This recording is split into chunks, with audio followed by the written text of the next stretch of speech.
I am in Michigan, overlooking a city known for taming its river. Thanks to our underwriters. How to get more out of your Wisconsin Dells vacation. Ride more rides, slide more slides, bite off more than you can chew, have more fun than a barrel of monkeys. That's more like it. Wisconsin Dells, the water park capital of the world, wisdells.com. Wisconsin's picture-perfect, historic downtown Greendale isn't just a great backdrop for photos. It's the perfect place to find unique gifts, spend time with a friend, enjoy a perfect brandy old-fashioned, learn about the past, and enjoy the beautiful flowers. Ask anyone who's made memories here. We'll all tell you the same thing. You just gotta see Greendale. Heiser Automotive is honored to help John McGivern and his team arrive safely to many main streets. We are committed to remaining true to the Heiser way. Do what's right for our customers, our employees, and the communities we serve. We are happy to help. My father taught me that to make great bakery, you have to do it the right way. O&H Danish Bakery, where Kringle traditions begin. 20-minute commutes, weekends on the lake, warm welcomes, and exciting career opportunities. Not to mention all the local flavor. There's a lot to look forward to in Wisconsin. Learn more at inwisconsin.com. Thanks to the Friends of Plum Media and to the Friends of PBS Wisconsin. 'Cause these are main streets. Something about a hometown speaks to me. There's nowhere else I'd rather be. The heart and soul of communities right here on these main streets. That is the Grand River. And guess what? That's Grand Rapids, the second largest city in the state and the fastest growing metropolitan area in Michigan. It has a population of over 200,000 people. It's in the western part of the state, about 45 miles southeast of Muskegon and 50 miles due north of Kalamazoo. Grand Rapids. I can't be the only one who thinks that these don't look like rapids to me. It looks very calm. And I wonder, I have a question, Emmy. Yes. So glad you're here. Did someone call the show historian? Yes, they did. So how come the Grand Rapids are calm? They are calm right now. That's a big thanks to all the channeling, the dredging the river, the damming of the river. That made it easy to navigate. But oh my gosh, back in the mid-1800s, the Grand Rapids, the rough rapids were good for two things: transporting lumber and milling it. So I'm presuming and visualizing that up and down this river there were lumber mills. Oh yeah, you got it. Yeah. And that turned into a big furniture making boom and really gave Grand Rapids its true identity, at least back then. What's it known for today? Something totally different, but I have to show you in person. So can we go? Are we going somewhere? Yeah. What is this, like a field trip? It's a Main Street mania. To a field trip. Thank you so much for taking me here. Why are we here? All right, this is what Grand Rapids is now known for. Bars that look like churches. No, that's not it. Craft beer. Craft beer, okay. Since the late 90s, the passion for craft beer around this area, it's given Grand Rapids a whole new nickname. Move over, Furniture City. Hello, Beer City. Beer City. No, that's wrong. I'm from Milwaukee. We're both from Wisconsin. Those are fighting words, I believe, Emmy. I know. And we are homers, but here's the thing. You cannot argue numbers. Within 30 minutes of here, 40 award-winning craft breweries. Wow. And I have brought you to one of the best. Welcome to Brewery Vivant. Vivant. Yeah, what is this brewery known for? They're known for their Belgian traditions. Okay. 4 ingredients in here. It's one of my favorite beers. We have grain, hops, yeast, and water.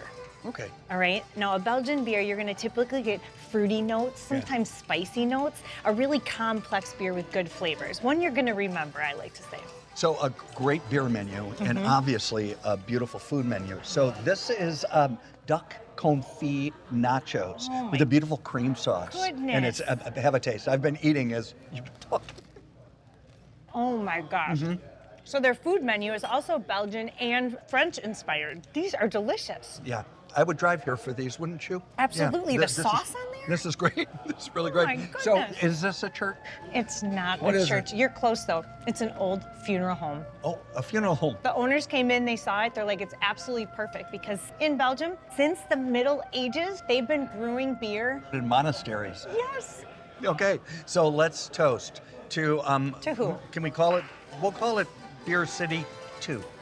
All right, Beer City 2. Cheers. Meijer Gardens first opened our doors in 1995, and here we are nearly 30 years later, welcomed over 14 million visitors. Why did we start right here? We've got one of our beautiful sculptures of our founders and of our benefactors, Fred and Lena Meyer. Meyer. Yes. From the stores. Yes. Yeah. And that's just a part of what that family is all about. But what we really know them for here is their love of the community and what they've given to West Michigan and really to the world in this place of Meijer Gardens. So really committed to this community, though. They really are. Yeah. Not only with Meijer Gardens, but philanthropic projects all over the area. Yeah. So I get a little packet before we come to these communities, and it's like, oh, it's a garden and a sculpture park, which you don't find those two together. Not often, no. That balance of nature and art in everything we do is what makes Meijer Gardens special. Yeah. The departments work together. We think about everything about the seasonal change of color and the scale. We're open every day except 3 days of the year here, and really something to enjoy not only in the summer when things are beautiful, but also in the winter when things take on a more calm and serene aspect as you're wandering the sculpture park and our gardens. This looks truly stunning in the fall. Eve is just perfectly framed. This work by Ai Weiwei is gorgeous in any weather. Is that the material is iron? Yes. Really? What are some of the highlights that people can't miss when they're here? Yeah, definitely the American horse is probably our most Instagrammed, most shared piece here with 24-foot tall bronze horse. One of 2 in the world. Where's the other one? The other one is in Milan, Italy. Is that right? So the horse was based on drawings by Leonardo da Vinci. Must be a Clydesdale. Another work that's perfectly suited for a garden is Klaus Oldenburg's and Cosi van Bruggen's nearly 20 feet tall plantoir. Looking at sculpted form helps you appreciate other forms like trees or rocks. And this looks like a sculpture itself. you're right. Good eye. Thanks. Beautiful setting, all of it. Yes. So I don't want to say you're never going to find anything else quite like this anywhere else, but it's true. Right. Okay. So say it. Truth be told. It's good. Do you have a garden at home? I don't, no. I have 2 brown thumbs, and any garden that I've tried has died right away, so I am fortunate to come work at a place like this where I don't need to be a gardener, but I can come and enjoy it anytime that I want. Did you know that your local water treatment plant adds a variety of chemicals to your drinking water in order to purify it and change the pH balance and make it taste better? But here at this plant in 1945, the Monroe filter plant, they added something to the water that had never been added before. Do you know what that is? Grand Rapids was the first to add fluoride to its water. That's right, 10 years later, guess what? Tooth decay was down 65%. Dentists in the area, not too thrilled. Project Stillwater was such a success that they built this monument to honor all those healthy smiles. For a city of this size, Grand Rapids has an incredible amount of public art. Some of it is privately commissioned, like this piece called The Four Elements, but a lot of it made its way here through an organization called ArtPrize. It's a big deal. A little bit. Yeah, it is. So starting in 2009, it kind of started as a grand experiment in basically how to attract amazing art into Grand Rapids and make it a very public, engaging experience. How do we bring creativity and culture into the city? And how do we find art around us in the day-to-day life? And so the public actually votes on who the winner is. And those that win then get a prize? You know, hundreds of thousands of dollars in prize money, as well as grant money comes for the artists to build capacity for them to come out and participate in this event. Yeah. What they do, they make application and then who matches them to a venue that's going to be. So the venues and the artists, they self-curate. They do. They How- find like- themselves. Yeah. It's a little bit like a dating app for artists and venues, and they self-select, and when they both connect and they say, hey, like, let's talk. Match.art. There you go. So good. Yeah, nobody really knows what good art is. I know Right, what I right, like. right. I don't know what you like. Yeah. Right, and that's part of the You're beauty right. of it. And Yeah. if you walk around Grand Rapids, you'll actually see a lot of art in the public space that's a legacy from ArtPrize years past. The artists come in, they make sculptures, paint murals, and sometimes they leave them here. This is all legacies of ArtPrize past. The artists have come in, they've left their mark, and they've left. This artist took it upon himself to come out here to carve into a granite boulder and leave this representation of fish that could be here for centuries to come. Yeah, and this is just one example of it's just one example of the public what's art. left behind. Yeah. This is the lasting legacy of ArtPrize, man. You hope that people come out and they explore and they find a chance to discover not just the art, but also little venues and spaces in Grand Rapids that they never knew existed or, you know, might want to come back to. It's also a lot of fun. Good. It's a lot. That you're responsible for. I try. This is La Grande Vitesse, which in French loosely translates to the Grand Rapids. But locals just call it the Calder after the artist who designed it, Alexander Calder. It was installed in 1969 and was one of the first pieces of public art that was partially funded by the National Endowment for the Arts. It's certainly an icon here in the city of Grand Rapids and began a real passion for public art, a passion that continues to this day. La Grande Vitesse. Steelcase is a staple here in Grand Rapids since furniture making has been their thing since 1912. The industry grew so big that at one point there were 47 furniture factories. And of those 47, they employed 1/3 of the population. Of course they would name Grand Rapids Furniture City. We couldn't come to this town without talking to somebody who builds furniture, and so you won. All right, there's a lot of us, good. So the name of your company, just so you know, when I got my sheet, I thought it was Redwell. You know? Yes, I get that a lot. Do you get that a lot? Good, Yeah. so I'm not the idiot. Short for reclaimed dwelling. For us, a lot of it comes from like old barns, factories, houses, buildings that are getting deconstructed or demolished. We'll try to save what we can. What do you build? We do a little bit of everything, residential, commercial, restaurants. How long you been building furniture? Actually, this week is 10 years. Is there something you love building? No. No. You love it all? I love it all, yeah. Well, what do we got here? This is a drop leaf table we're putting together. So these will fold up when not in use. Can I tell you, this is beautiful. What is this? So this is all reclaimed barn wood. So these were like floor joists. So what do we have here? Do we know? We have beech, white oak, elm, white oak, red oak, more beech. This is really handsome. Do people camp here? That's our garage where we... Oh, this is your garage? Nice, look at this. This is beautiful. I could take it to my house if you want.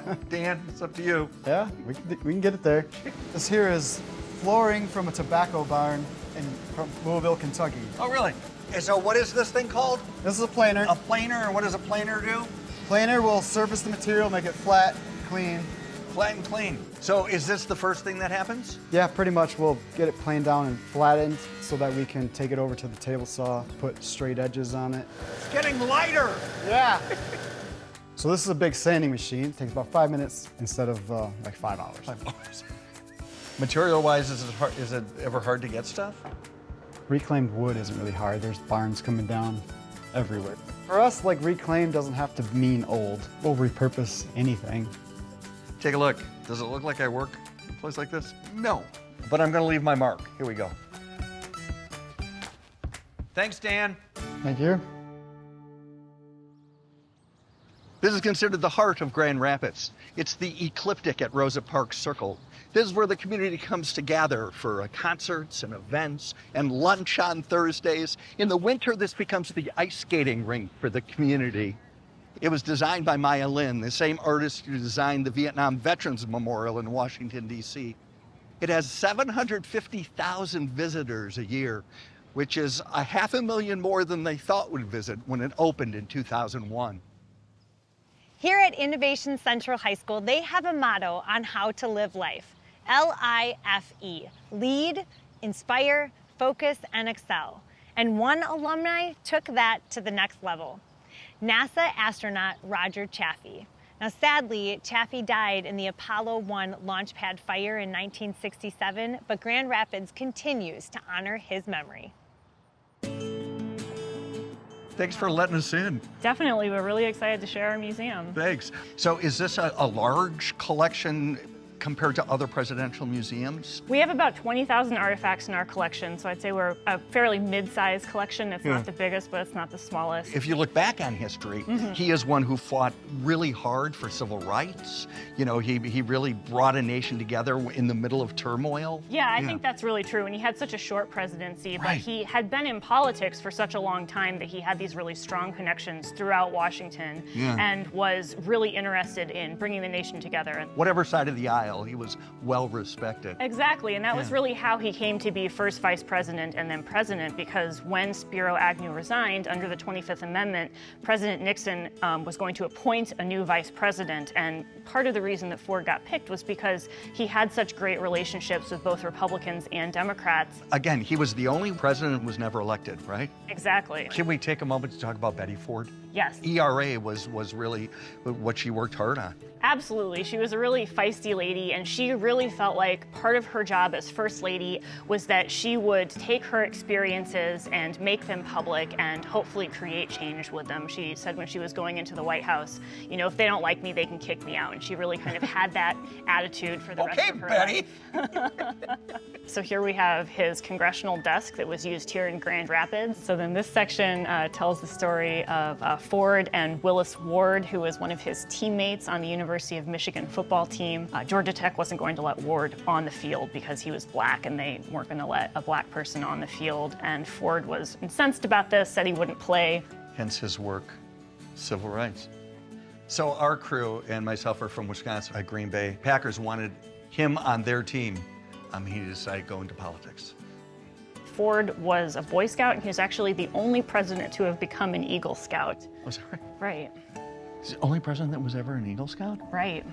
Just surprising. That's surprising. Yeah. Yeah. This is what Ford's Oval Office looked like. It's very accurate. It was recreated using photographs. So a lot of the artifacts, particularly the pipes and the desk chair, were all his things and original.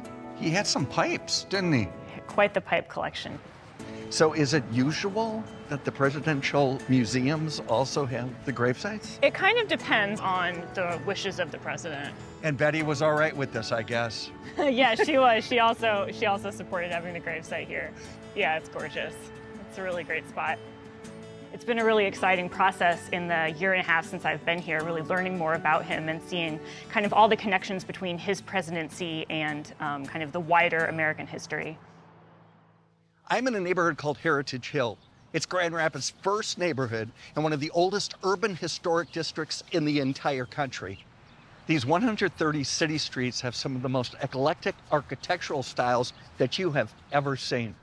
When you visit Grand Rapids, you have to stop by this house. It's called the Meyer May House. It's a Frank Lloyd Wright house that was purchased and restored by the Steelcase Corporation. This house, this neighborhood, amazing. That is the Amway Grand Plaza Hotel. It was built in 1913 as the Pantlin Hotel. It was restored in the 1990s to its full glory, and it really brought rejuvenation to downtown Grand Rapids. It's a beautiful hotel. How long you been here? I've been 31 years this month. I still had a lot of hair when I started Did here. you have some hair? It's been a while. Right. And you must know some stuff around here. I think a little bit. You do. The Amway Grand Plaza is a historic hotel. It really is what brought the growth and development of the modern Grand Rapids as it stands today. In 1978, Amway Corporation, the founders, Jay Van Andel and Rich DeVos, decided they are going to invest in their city and buy the old Pantlin Hotel and rebuilt it to its, to its classic charm. Yeah. And we opened the hotel as the Amway Grand Plaza in 1981. 1981. You walk into this lobby here, and it reeks of history. And it's like, is this a movie set? Because it's grand. The lobby of the Amway Grand is probably the most photographed spot in downtown Grand Rapids, Yeah. and probably in Michigan, because of this amazing architecture in this interior of this building. Yeah. And so altogether, how many rooms are in this hotel? We have over 680. It's a big hotel. It's a big hotel.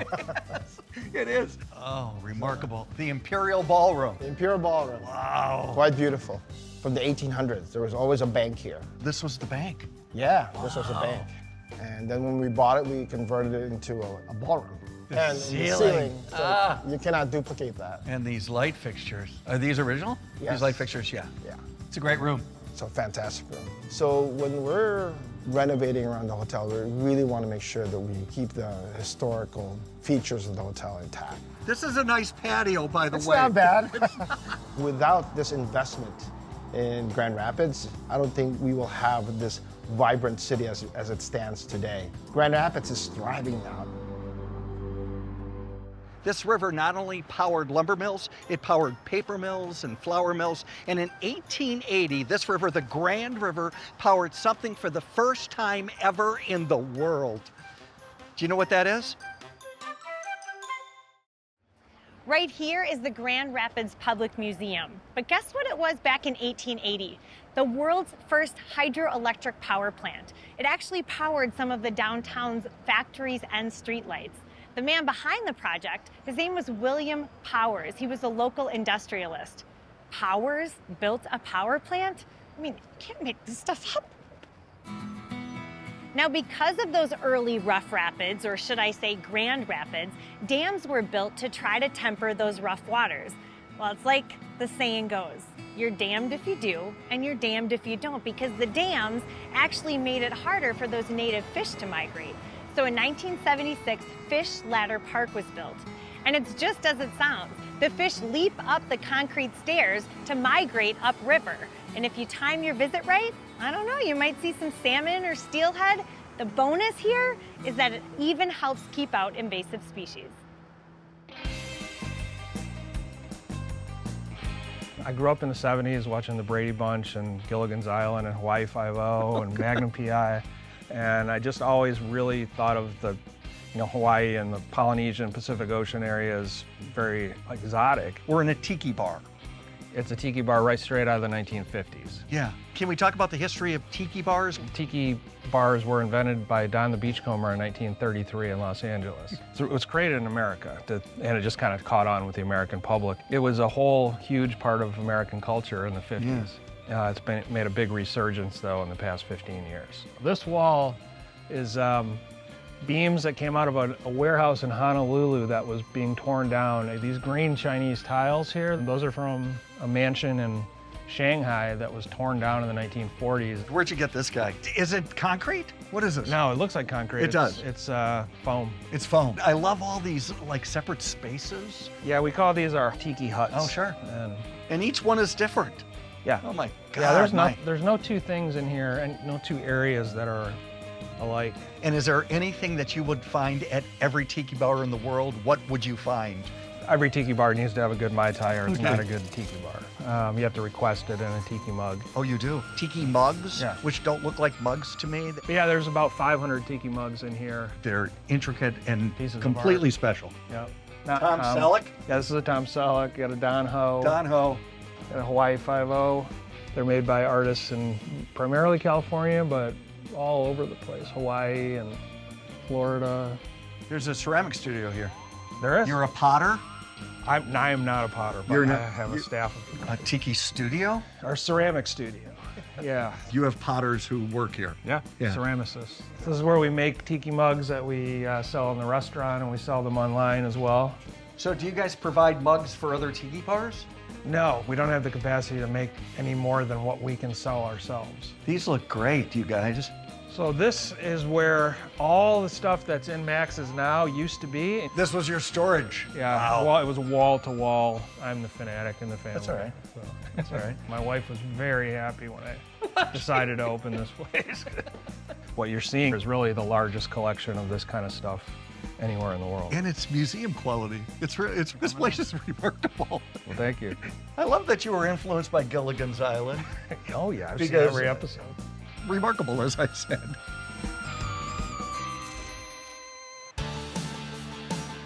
So Amy, if you had friends who were coming to Grand Rapids, what would you tell them? Oh, I'd say you're gonna find an amazing craft beer, enjoy a beautiful downtown. You know the town slogan, dream grand and go. So tell them to go to Grand Rapids.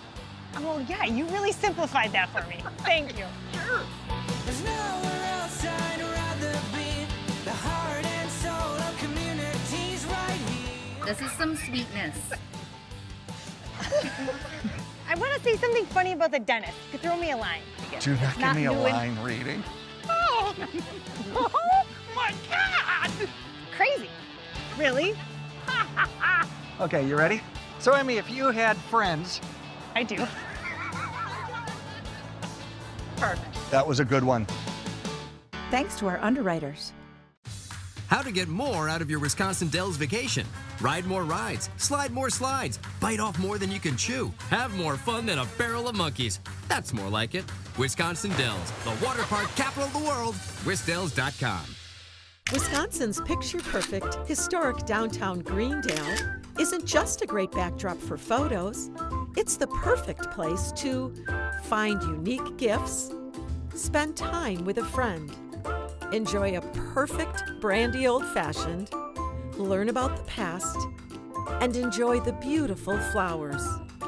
Ask anyone who's made memories here. We'll all tell you the same thing. You just gotta see Greendale. Heiser Automotive is honored to help John McGivern and his team arrive safely to many main streets. We are committed to remaining true to the Heiser way. Do what's right for our customers, our employees, and the communities we serve. We are happy to help. My father taught me that to make great bakery, you have to do it the right way. O&H Danish Bakery, where kringle traditions begin. 20-minute commutes, weekends on the lake, warm welcomes, and exciting career opportunities. Not to mention all the local flavor. There's a lot to look forward to in Wisconsin. Learn more at inwisconsin.com. Thanks to the Friends of Plum Media and to the Friends of PBS Wisconsin. Well, now this is the only way I ever want to go to Michigan. Me too. Can we get to Detroit from here? Come on. Lois, can we?